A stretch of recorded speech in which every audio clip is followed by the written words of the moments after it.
सन तो हिफाजत के लिए कह रही है कि हमें वोट दो, हमें मजबूत करो, हमारे हाथों को मजबूत करो, हम मजबूत होंगे तो आप मजबूत होंगे। सबसे पहले तो वो अपनी हिफाजत कर लें। आज अगर आप देखेंगे तो बीजेपी सरकार की तानाशाही उनके भाई विधायक हिफाजत नहीं हो रही वो झेल रहे हैं। अभी जेल में रह करके आए, समाजवादी ने कितनी आवाज़ बुलंद की उनके लिए, आजम खान के लिए कितनी आवाज़ उठाई समाजवादी ने। असल में क्या है, आज तक हमें यह बताया गया सन 1992 से मुसलमान को डराया जा रहा, बीजेपी को वोट कर रहा है मुसलमान। जिस वक्त इलेक्शन का टाइम आता है तो इसको डरा दिया जाता है, खौफ का माहौल बनाया जाता है, बीजेपी आ जाएगी, क़यामत आ जाएगी, मुसलमानों समाजवादी को वोट दे दो या बसपा को वोट दे दो। और आज जो है वही बीजेपी आज इतने ऊंचे इक़्तिदार पर है कि वो खुलेआम जो है बड़ी बड़ी जो है सभाओं में कह रहे हैं कि हम इसको हिंदू राष्ट्र बनाएंगे। बताओ, समाजवादी ने कभी CNRC की आवाज़ उठाई हो? समाजवादी ने मुसलमानों के हक की लड़ाई, इसलिए मुसलमानों की तो बात के लिए आप लोकल लेवल पर अगर बात करें तो आपका इसका मतलब सीधा इल्ज़ाम है कि यहाँ के जो कैंडिडेट है वो भी इस बात पर चर्चा ही नहीं करते। बताइए, अभी अगर कोई धरना प्रदर्शन उनका हो, जिला लेवल पे हो, कस्बे में हो, हुकूमत के खिलाफ कोई आवाज़ उठा सकते हो? ऐसा कुछ भी नहीं है, उनके हाथ बंधे हुए हैं। अगर बसपा आपके दोस्तों में शेजाद बदरी, आप देख रहे हैं सोशल जस्टिस नेटवर्क। हमारे 2024 इलेक्शन की यात्रा पहुंची है कैराना में, और कैराना से अगर बात की जाए समाजवादी पार्टी से इकरा हसन है और बीजेपी से प्रत्याशी सांसद प्रदीप चौधरी ने भी नामांकन दाखिल कर दिया है, और इकरा हसन ने भी नामांकन दाखिल कर दिया है। और अब SDPI पार्टी के एक कैंडिडेट, उन्होंने भी आज अपना नामांकन जो है दाखिल कर दिया है। अब उनके साथ इनके कार्यकर्ता मौजूद हैं, उन्होंने नामांकन दाखिल किया है, किन मुद्दों पर इलेक्शन लड़ेंगे और इनकी रणनीति क्या है। अच्छा, सबसे पहले तो आज आपने नामांकन पेश किया है, इसकी आपको शुभकामनाएं। क्या रहा है नामांकन के समय, क्या दिल में आया और इलेक्शन के लिए क्या जो है इरादे हैं? सबसे पहले तो मैं आपके नेटवर्क का आप तशरीफ़ लाए, आपको मुबारकबाद पेश करना चाहता हूँ, आपका खैर मकदम करता हूँ। और इस वक्त में social democratic party of India ने कैराना लोकसभा से आज अपना नामांकन दाखिल किया है, और इसके ज़रिए से मैं आपको दो चीज़ें बता देना चाहता हूँ। पूरे मुल्क में असल में दो तरह की राजनीति चल रही है। नंबर एक तो यह है कि जुमलों की राजनीति से तो आप सभी वाकिफ़ हो रहे हैं कि बीजेपी जो है पूरे मुल्क में जुमलों की राजनीति कर रही है। इसी के साथ साथ एक दूसरी राजनीति है धोखे की राजनीति। आपने देखा होगा बहुत दिन पहले से एक गठबंधन की शुरुआत हुई थी, और चलते चलते क्या बीच में ही ये गठबंधन टूट गया था और उसके काफ़ी नेता इधर उधर बिखर गए थे, बल्कि जहाँ से आए थे वापस बीजेपी में चले गए। तो मैं समझता हूँ हमने जब उसको बहुत नज़दीकी से देखा, तो इस गठबंधन को जब हमने देखा तो यकीनी तौर पर उसमें उनके दिलों में पहले से खोट नज़र आया है। यानी राहुल गांधी जी और इस वक्त में पूरे मुल्क में जो गठबंधन में आ रहे हैं, उनके जब दिलों को देखा जाता है तो उनके दिलों में एक तरह से खोट होता है। अब मैं ख़ास तौर से उत्तर प्रदेश की बात करने लगा हूँ। उत्तर प्रदेश में गठबंधन हुआ है कांग्रेस का और समाजवादी पार्टी का। मैं आपको अगर ये पूछना चाहूँ राहुल गांधी से कि आपने जो गठबंधन किया है वो किस बुनियाद पर किया है इस वक्त में उत्तर प्रदेश में, जबकि आप ज़मीनी सतह से बिल्कुल नावाकिफ़ हैं, जबकि आपने एक बड़ा लंबा दौरा किया है हिंदुस्तान का। इधर से एक तरफ यानी आपने पूरे हिंदुस्तान को पैदल यात्रा करके उसका दौरा किया है, मगर अगर देखा जाए तो मैं समझता हूँ कि आपने ज़मीन को नहीं देखा बल्कि आसमान को देख कर के आपने पूरा दौरा अपना मुकम्मल कर लिया। उत्तर प्रदेश की बात लें तो उत्तर प्रदेश में ख़ास तौर से दो समाज के लोग बहुत ज़्यादा तादाद में पाए जाते हैं। नंबर एक तो है दलित समाज, और दलित समाज से कहीं ज़्यादा जो समाज है वो है मुस्लिम समाज। तो मुस्लिम समाज की जब आप और हम बात करें तो आपने पूरे मुल्क का दौरा किया है, आपको पूरे मुल्क में कई पार्टियां काम करती नज़र आ रही हैं। उसमें सबसे मशहूर पार्टी SDPI यानी social democratic party of India है। इस पार्टी का कई जगहों पर यह गठबंधन भी चल रहा है मुल्क में, और ये पार्टी ज़मीन पर उतरकर काम कर रही है इस वक्त में। तो मैं ये पूछना चाहता हूँ कि आपने जब उत्तर प्रदेश में गठबंधन किया है तो आपने मुस्लिम पार्टी को क्यों अपने साथ में नहीं लिया, जबकि सबसे बड़ी तादाद में तो मुसलमान है इस वक्त में। लेकिन वो राजनीति तो हिंदुत्व की कर रहे हैं ना, वो भी कह रहे हैं हम हिंदुत्व की राजी कर रहे हैं, हम जो है हिंदू की रक्षा करेंगे। असल में वही मैं आपके चैनल के माध्यम से बताने लगा हूं कि दूसरी राजनीति धोखे की राजनीति चल रही है।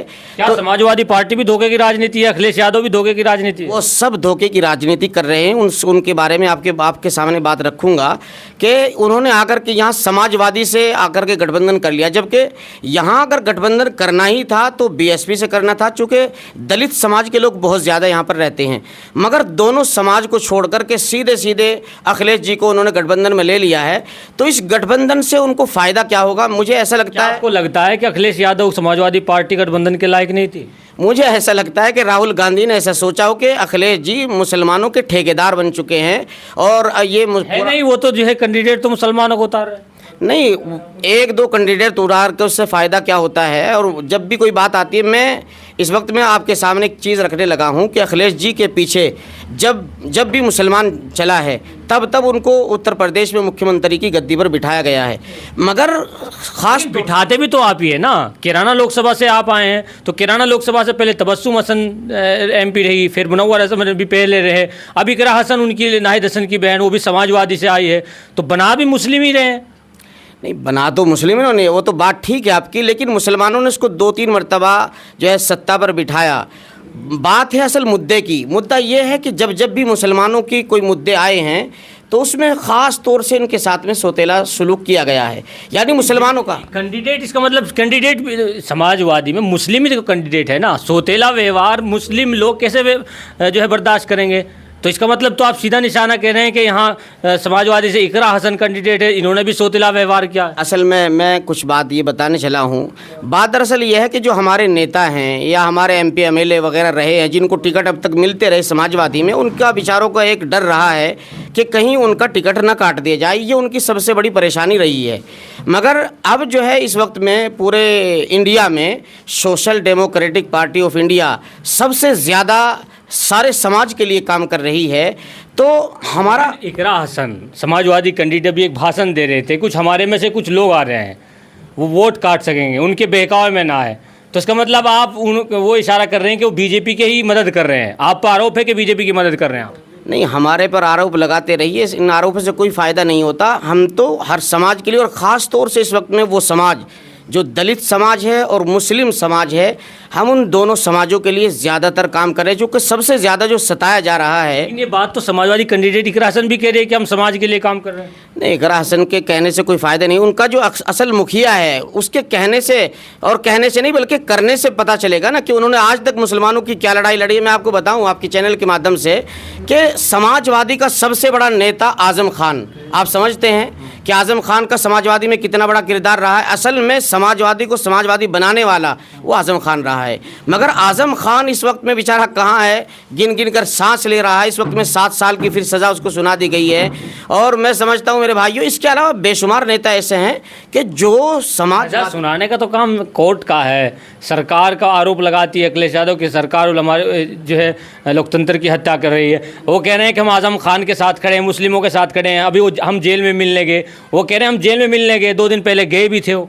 नहीं, असल में बात यह है कि कोई आज ही थोड़ा चले गए जेल में, वो तो बेचारे बहुत दिनों से जेलों की सलाखों के अंदर का मानना क्या है कि समाजवादी व्यवहार गलत कर रही है मुसलमानों के साथ? समाजवादी का व्यवहार शुरू से ही गलत था। समाजवादी ने देखा कि अब ये कहीं दूसरी जो है ना पार्टी ना बना ले आज़म खान का वजूद। जब उनको ऐसा लगा कि कहीं आज़म खान तुम्हारे सामने ना आ जाए, तो आज़म खान को बाकायदा तौर पर प्लानिंग के तहत आगे से हटाया गया। और आपने एक वीडियो और देखी होगी कि योगी जी ने बाकायदा विधानसभा में खड़े होकर ये बात कही थी, अलल ऐलान वो पूरे मुल्क ने सुनी थी कि जो है ना आज़म खान को तो अखिलेश जी बाहर नहीं आने देते, वो सब ने सुना है। तो हमारा मानना यह है इस वक्त में जो सेकुलर चेहरे हैं, यानी उन्होंने चोला ओढ़ रखा है सेकुलर का, मगर हकीकत में वो सेकुलर नहीं है, वो समाजों को दबाने का काम कर रहे हैं। इसी तरह कांग्रेस है और इसी तरीके से समाजवादी पार्टी है। ये दोनों पार्टियां ही। तो कैराना की जनता से क्या कहना चाहोगे? समाजवादी को वोट न दे? कैराने की जनता से हम सिर्फ और सिर्फ समाजवादी का चेहरा दिखा देना चाहते हैं। सिर्फ हमारा कहना, समाजवादी को पहचानो कि जिस समाजवादी ने पूरे मुस्लिम नेताओं को ख़त्म कर दिया हो, तो वो अब ये जो नेता बना करके भेजेंगे, इनका क्या होगा, इनके बारे में भी आपको सोचना चाहिए। कैंडिडेट कैसे हैं एसडीपीआई के? क्या यहाँ ज़रूरत थी कैराना लोकसभा पर? यहाँ समाजवादी कैंडिडेट इकरा हसन है, वो कह रही है कि बीजेपी को मदद करने के लिए एसडीपीआई आई।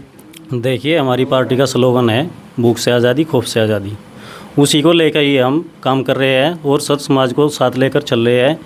उसी को देखते हुए हमें मौलाना जाहिद हसन को कैंडिडेट बनाया और इंशाल्लाह पब्लिक में भी जा रहे हैं, पब्लिक सम्मान कर रही है और इंशाल्लाह कामयाब होंगे। इसी बात के साथ मैं अपनी बात कहता हूँ।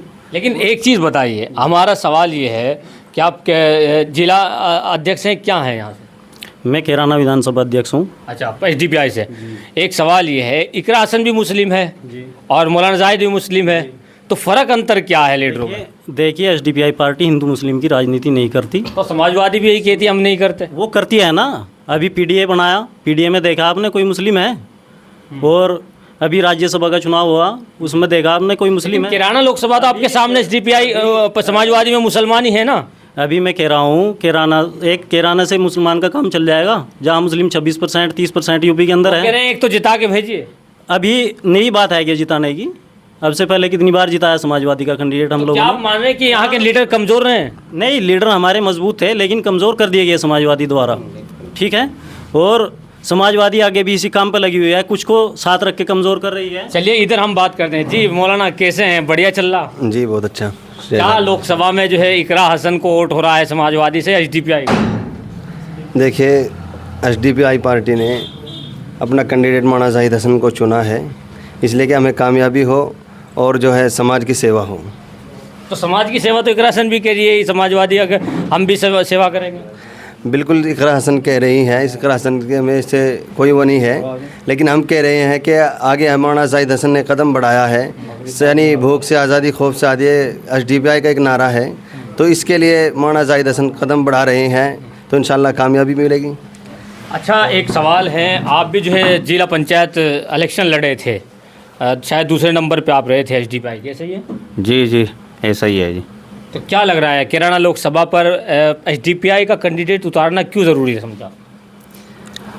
आप सबको मालूम है कि समाजवादी द्वारा जितने मुस्लिम चेहरे थे, नेता थे, उन सबको मिट्टी में मिला दिया गया, ऐसा ही है ना जी। तो अब दोबारा अगर नए नेता निकाल के हम भेजेंगे तो उनको भी ऐसा ही कर दिया जाएगा मेरे हिसाब से। तो SDPI एक ऐसी पार्टी नहीं बल्कि एक सोच है जो हर वर्ग के लिए काम करती है।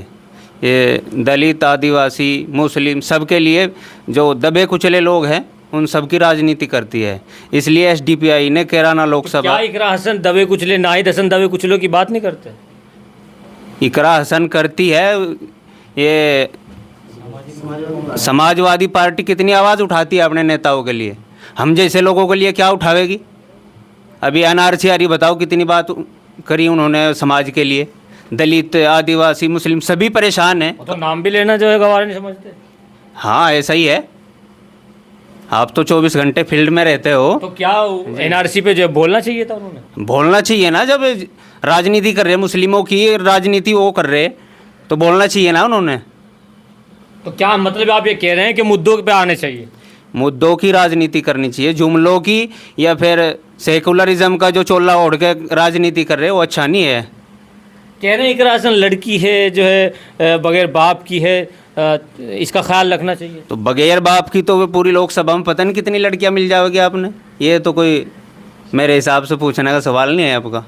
नहीं मतलब कैंडिडेट वो कह रहे हैं कि बीजेपी की मदद करने आ रही है, वो कई जगह प्रोग्राम में बोल चुकी है। जब इतनी मजलूम है तो उसको मेरे हिसाब से कैंडिडेट तो बनना ही नहीं चाहिए। जिसका बाप है उसको लेकर आना चाहिए ना बीच में। तो इसलिए SDPI अपने कैंडिडेट को लेकर आई है मजबूती के साथ, इंशाल्लाह तन मन धन। नहीं कि भी मुसलमानों का वोट कटेगा, मुसलमानों का, दलितों का, आदिवासियों का, सबके जुड़ के एक इकट्ठा वोट पड़ेगा इंशाल्लाह। जी क्या लग रहा है, आप जिला पंचायत मौजूदा है वार्ड नंबर 12 से, शायद वार्ड नंबर 12 से? बिल्कुल। तो क्या लग रहा है SDPI की कैंडिडेट यहाँ से क्यों उतारना पड़ा? देखिए, सबसे पहले तो मैं बताना चाहूँगा कि हमारे देश के अंदर लोकतंत्र है, डेमोक्रेसी है, सबको आज़ादी है और तमाम पार्टियाँ, तकरीबन 3,500-4 हज़ार पार्टियाँ हैं, सब लड़ सकती हैं पार्टी, क्योंकि पार्टी जो बनती हैं वो इलेक्शन के लिए बनती हैं ताकि वो इलेक्शन में आके कंटेस्ट करे, फाइट करे। तो वही हमारी party democracy, social democratic fight करने के लिए तो इकरा हसन भी कह रही है मैं दमदार थी मुसलमानों की प्रतिनिधि करने के लिए। नहीं देखिए, मैं ये नहीं कहूँगा वो ठीक है, दमदार है, लेकिन वो अपनी पार्टी से लड़ी है, हमें भी अधिकार है, क्योंकि कोई भी पार्टी है आज एसडीपीआई अल्हम्दुलिल्लाह पूरे देश के अंदर काम करती हैं, चाहे वो कोई भी मुद्दा हो, इशूज़ हो, या मुसलमानों के हो, या दलितों के हो, आदिवासियों के हो, हम इस फ्रंट पे आकर के लोगों की आवाज़ उठाते हैं, क्योंकि अभी हम सदन तक नहीं पहुँचे, सड़क पे अल्हम्दुलिल्लाह काम कर रहे हैं। सदन तक जाने का रास्ता भी हमवार कर रहे हैं। नहीं देखिए, अगर सदन तक पहुंचा तो इंशाल्लाह सदन में जाके भी आवाज़ उठाएंगे, अभी सड़क पे है तो सड़क पे काम कर रहे हैं। क्या लग रहा है, लोगों का क्या रिएक्शन मिल रहा है आपके प्रति? नहीं, अल्हम्दुलिल्लाह लोगों का अच्छा फीडबैक मिल रहा है, हम लोग को अच्छा सपोर्ट। आप खद्दर इलाके से आते हैं, बैकवर्ड इलाका माना जाता है, वहाँ से जिला पंचायत लड़े, वहाँ के मुद्दे क्या हैं? सबसे पहले तो शिक्षा का मुद्दा है। हमारे यहाँ दूर दूर तक स्कूल नहीं है, और उसके बाद रास्तों की तो अभी खनन चल रही। 1 किलो मिट्टी लेकर जाओगा एक आदमी किराने से, अगर बसेड़ा जाओगा 1 किलोमीटर मतलब कपड़ों पे, चेहरे पे? अजी कहीं भी लगा लो, उसने बाइक पे तो चलना महाल हो रहा। तो ये हमारे रास्तों की कंडीशन है। और क्या मुद्दे हैं? शिक्षा का है और जो है खनन का है, और खनन का है रोज। क्या शिक्षा पर काम नहीं हुआ? आप मानते नहीं? क्योंकि हसन परिवार के से जो है राजनीति रही, हसन परिवार के घराने में। अभी हमारे इलाके में सिर्फ और सिर्फ खुरगान में एक इंटर कॉलेज है, और उसी में मेरे हिसाब से ना के बराबर टीचर हैं। और रास्तों का मुझे आपसे बता ही दिया है। तो क्या है मामला? ये ड्रेस के की है? ये बताऊंगा मैं। नहीं मतलब ड्रेस के? एसडीपीआई पार्टी की ड्रेस। एसडीपीआई क्या है? एसडीपीआई मतलब एसडीपीआई भूख से आज़ादी, खौफ से आज़ादी। तो कैंडिडेट के साथ दिलो जान से? जिस दिलो जान से तैयार है। आप खद्दर इलाके शायद आप जी, तो खद्दर इलाके में क्या मामला रहा, क्या ज़रूरत रही कि एसडीपीआई जैसे कैंडिडेट को लाना चाहिए? बहुत सारे मुद्दे हैं, जैसे कि कैरी नौशाद साहब ने बताया कि पढ़ाई को लेकर बच्चों ने जो शिक्षा का मामला है, जैसे जो बच्चे कुछ मदरसों में पढ़ रहे हैं, लेकिन बहुत सारे बच्चे ऐसे हैं वे कहीं भी नहीं जा रहे, उन पर कोई ध्यान नहीं दिया जा रहा। हमने जो सामाजिक लीडर अपना चुना वो इसलिए चुना कि वो समाज के मुद्दों पर, जो समाज की ज़रूरियात है उन पर ध्यान दिया जाए। जो बच्चे वैसे ही फिर रहे बगैर मदरसे या स्कूल के, उन पर ध्यान दिया जाता, कोई स्कूल बनाया जाता, या लड़कियों का कोई। नाहिद हसन तो मौजूदा विधायक है, उनकी अम्मा जो है तबस्सुम हसन एमपी रही है, अब इकरा हसन उसी घराने से है, तो क्या है इनसे संतुष्ट नहीं आप लोग? नहीं जी, हम तो संतुष्ट नहीं है जिनसे। संतुष्ट क्यों नहीं है? मतलब राजनीति तो लंबी कर चुके ना। देखो जी, ऐसा है, मेरे विधायक साहब भी हैं, इकरार भी हैं, वो अगर समाज की कोई बात आवेगी, समाज की कोई लड़ाई या कानून कोई ऐसा लाया जावे जो सिर्फ मुसलमानों के खिलाफ आवे, तो उसमें इन्हें बोलने का अधिकार ही नहीं होता, ये बोल ही नहीं पाते। नहीं, अधिकार तो अपने आप को मैं नेता बना दूं 1 मिनट के लिए। अधिकार तो अगर आपके बस में तो बोलोगे ना, कैंडिडेट तो आप हैं। बोलना चाहिए, बोलते क्यों नहीं? कौन रोक रहा बोलने से? कोई भी समाज का अगर मुद्दा आया तो उसमें बोलना चाहिए ना। समाज ने चुन के इसलिए भेजा कि हमारी लड़ाई लड़ेगा। नाहिद हसन की तो कोई स्पीच आती नहीं विधानसभा से। हाँ, तो क्यों नहीं आती? वह आनी चाहिए ना। अगर कोई और लीडर मेरे बोल रहे, जैसे असदुद्दीन ओवैसी हरी बोल रहे, वे लड़ाई लड़ रहे, जो भी है उनका, तो उनको भी टीम बना दिया गया। ये बोलते नहीं है, कह रहे हैं आप भी टीम है और कैंडिडेट समाजवादी की कह रही है। इनके पास और कोई मुद्दा नहीं है, इसके अलावा ये इसी से काम करेंगे। अच्छा, इधर कुछ कैडर है तो उनसे बातचीत करेंगे। यही कर लेना। ये क्या लग रहा है 2024 के इलेक्शन में, क्या एसडीपीआई ने जो कदम रखा है किराना में, सही है गलत है? सही है, बिल्कुल सही है, ज़रूरत भी है। सही क्यों है? मतलब वो कह रहे हैं कि बी टीम का काम करेगी। देखो, बी टीम कैसे होगी? सबसे ज़्यादा कुर्बानी जो आज देश के हक में दे रही है वो एसडीपीआई पार्टी है। जेलों में भी जा रहे हैं, सड़कों पे लाठी खा रहे हैं, विरोध प्रदर्शन, जितने भी कानून देश के अंदर भाजपा सरकार द्वारा लाए गए, मुसलमानों के खिलाफ सीए एनआरसी हो, हिजाब का मसला हो, 3 तलाक का मसला हो, सभी में आवाज़ उठाई एसडीपीआई ने बड़े लेवल से। बताओ, कोई समाजवादी पार्टी से जो है किसी ने आवाज़ उठाई हो, या कांग्रेस से कोई आवाज़ उठी हो, या बसपा से कोई आवाज़ उठी हो? मैं कैराना से बिलोंग करता हूँ। किराना से तो इकरा हसन भी है, शहर से मतलब वोट नहीं मिल रहा। सबको अधिकार है, हर कोई कैराना जो क्या सबका पैदाइशी हक है वो। तो नहीं, वोट मतलब इकरा या एसडीपीआई? भाई एसडीपीआई को वोट होगा इंशाल्लाह हमारा। आप कहाँ से हैं? मैं मामोर से हूँ जी। ममोर से? जी। एसडीपीआई या इकरा? एसडीपीआई जी। क्या है एसडीपीआई में? दिल में कुछ मामला है या कुछ तरीके कुछ पैसा पोसा तो नहीं दे दिया? कदम एसडीपीआई दे देंगे जी। पैसे में तो नहीं जा रहे कुछ? अजी नहीं पैसे है, क्या मामला? तो मतलब क्या लग रहा है एसडीपीआई कौन सी ऐसी टॉफी खिला रही है कि जो कैडर टूट ही नहीं रहा? देखिए, हम भी आज से पहले उन्हीं पार्टियों को सपोर्ट करते थे, समाजवादी हो, बसपा हो, कांग्रेस हो। लेकिन क्या है कि हमारे बड़े भी उन्हीं को वोट देते हुए आ रहे और हम भी देख रहे थे अभी बदलाव की ज़रूरत है। क्योंकि आज अगर कैराना के आप हालात देखेंगे तो 70% नौजवान अनपढ़ है और 70% हाँ, झूठ तो नहीं बोल रहे? इलिटरेसी इतनी आप जाकर 70% कह रहे हैं किराने से अनपढ़ है जी, इसमें कोई झूठ नहीं है। आप ग्राउंड लेवल पर जाकर रिपोर्ट करिएगा। आप अगर पत्रकार हैं, सच्ची पत्रकारिता करते हैं तो आप भी मेहनत करिए, आपका भी फर्ज बनता है। और दूसरी बात आपको बता दूं कि कैराना का 70% ही मजदूर तबका यहाँ से पानीपत हो या शामली आपने हो, धरना किया प्रदर्शन के यहाँ 70% जो अनपढ़ है किराना में, शामली हो या पानीपत हो, पलायन करके वहाँ पर अपनी रोजी रोटी कमाता है और अपने परिवार का पेट पालता है। और अगर आप सर्वे करेंगे तो कैराने के छोटे छोटे बच्चे नशा करते हैं। आज तक किसी लीडर ने या किसी पार्टी के किसी नेता ने आज तक कोई कोशिश की हो इसको ख़त्म करने की? नशा करते हैं बच्चे। आप देखिए, ग्राउंड लेवल पर जाकर देखिए। अब से पहले भी विधानसभा में भी जो है रिपोर्टर आए थे, हमने वहाँ पर भी जो बात रखी थी और वहीं पर एक प्रैक्टिकली जो है सबूत के तौर पर एक बच्चा मिल गया था। 6 साल का छोटा बच्चा जो है सिलोचंद उसके जो है जेब से मिली थी पत्रकारों को, तो बड़ा अफसोस हुआ था। और इसके साथ साथ बहुत मुद्दे हैं और सबसे बड़ा मसला है आज मुसलमानों की हिफाजत को लेकर के। देखिए, हंस रहे हैं, बंधे हुए कह रहे हैं शेर है इलाके के। भाई देखो, जिनके लिए शेर होंगे वो शेर हैं। बात यह है कोई किसी के लिए अच्छा होता है, कोई किसी के लिए। अगर आपको हक और इंसाफ पसंद है, आप मोमिन हैं, ईमान वाले हैं, तो आप एसडीपीआई पार्टी को सपोर्ट करें। क्योंकि ये कुर्बानियाँ दे रहे हैं इसके लोग जेलों को जा रहे हैं। आप इसको समझें, उलेमाओं से समझें। मौलाना सज्जाद नोमानी को अगर आप जानते हो, वो इस क्षेत्र की आवाम को एक मैसेज भी दिया था। अगर आज हमने ये बात न समझी तो हमारे आने वाले टाइम में जो बच्चों का भविष्य है वो कैसा होगा, इस इलाके के लोग। चलिए इधर बात करते हैं। क्या लग रहा है 2024 के इलेक्शन में क्या एसडीपीआई मजबूत कैंडिडेट कर पाएगी या वोट ठीक ठाक मार्जिन में ले पाएगी या ऐसे ही रहेगा हल्का हल्का? नहीं, अभी जो है एसडीपीआई धीरे धीरे अपनी जीत की ओर अग्रसर है और यहाँ पर हमें जो है आवाम का फुल सपोर्ट और समर्थन भी मिल रहा है। हम जिस जगह भी जाते हैं वहाँ पे अल्हम्दुलिल्लाह हमें आवामी समर्थन भरपूर हासिल हो रहा है और मैं मानता हूँ कि एसडीपीआई का कैंडिडेट अपने जीत की तरफ अग्रसर है। धीरे धीरे अभी शुरुआत है इंशाल्लाह। और कितना वोट मारने के आपको मिल जाएगा? कितना केडर है आपका लोकसभा पे? हम ये कह रहे हैं, हम यहाँ कितना केडर है? हम यहाँ जीत की तरफ जा रहे हैं। हम जीत केडर कितना है आपका यहाँ पर? तो हमारा बहुत सारा केडर है यहाँ पर।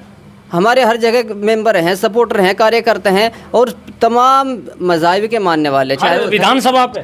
हाँ, हर विधानसभा पे हमारे केडर हैं। हर विधानसभा पे हमारे सपोर्टर मौजूद हैं, हमारे वोटर मौजूद हैं जो हमें वोट भी देंगे, नोट भी देंगे, सपोर्ट भी करेंगे हर जगह से। तन मन धन जान से तैयार है हमारे साथ। इकरा हसन कह रही है कि कुछ लोग आ रहे हैं हमारे में से निकल के जो है उनसे बहकावे में आएंगे। उनके बहकावे में आने के चक्कर में ज़रूरत नहीं है कि वो बीजेपी को जो है सपोर्ट हो रहा है। देखिए, बीजेपी की अगर बात करेंगे, बीजेपी तो अब से पहले 2019 में इलेक्शन हुआ उसमें बीजेपी जीती, जब तो यहाँ पे एसडीपीआई नहीं थी। एसडीपीआई पहली बार अगर यहाँ कंटेस्ट कर रही है तो ये बताइए वो अपना वोट लेके जाएगी, वो अपना जो है लोगों के बीच जाएगी, लोगों से यहाँ के जो मुद्दे हैं उनको लेके जाएगी और वहाँ फिर अपना वोट मांगेगी। अधिकार है लड़ने का। नहीं, अधिकार मुद्दे क्या हैं? क्या मुद्दे आपकी जो है इकरा हसन नहीं सुन सकती? सबसे बड़ा मुद्दा क्या है समाज के अंदर? भूख से आज़ादी, खौफ से आज़ादी। हमारी पार्टी का नारा भी है। भूख से आज़ादी, खौफ से आज़ादी इकरा हसन परिवार ने नहीं किया क्या? अब देखिए, आप देखिए अभी जो खौफ का माहौल आज हर तबके के अंदर आपको नज़र आएगा।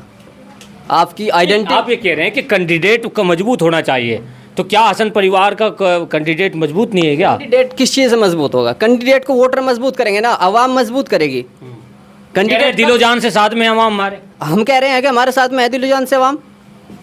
आपने देखा अभी जिला पंचायत के चुनाव में हमारे पास हमने छोटा सा एक टेलर दिखाया, 8 सीटों पर हम चुनाव लड़े, कितने सारे वोट मिले हमने जिला पंचायत में। ये आवाम का समर्थन है ना, क्योंकि एसडीपीआई आवाम के मुद्दों को लेकर सड़कों पर खड़ी। इस वजह से हम कह रहे हैं कि अब की बार किराना लोकसभा। समाजवादी ने मुसलमानों की बात नहीं सुनी क्या? आप बताइए, आप पत्रकार हैं, एक आध आप कोई मुद्दा बता दिए। अभी देखो आजम खान कहाँ पे है?